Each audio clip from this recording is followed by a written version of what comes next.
Hello everyone, কেমন আছো? আশা করি খুব ভালো আছো। তো দেখে অন্ধকার মনে হলেও অন্ধকার, কারণ আমরা সিনেমা দেখতে গিয়েছিলাম। আর তোমাদের তো জানিয়েছিলাম যে আমরা 1 জানুয়ারি সিনেমা দেখতে গিয়েছিলাম। আর সিনেমা দেখতে গিয়ে দেখো আমরা কফি খেয়েছি, পপকর্ন খেয়েছি। আর আমাদের সত্যি বলতে সিনেমা দেখতে একটু না খেলে যেন হয় না।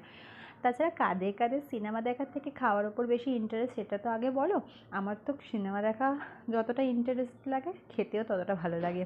যদিও আমার সিনেমাটা এতই ভালো লেগেছে যে খাওয়ার প্রতি একদমই আমার তখন ইন্টারেস্ট যাচ্ছিল না। তো তারপর দেখো সিনেমা হয়ে যেতে আমরা স্পেন্সারের মধ্যে একটুখানি গিয়েছিলাম, গিয়ে কিছু টুকটাক আমার ছেলের জন্য লজেন্স কেনার জন্যই মেনলি গিয়েছিলাম। তো গিয়ে টুকটাক জিনিসপত্র কিনলাম। ও তো যেটা দেখছে সেটাতেই খুব পছন্দ হয়ে যাচ্ছে, ভাবছে কোনটা ছেড়ে কোনটা কিনবো।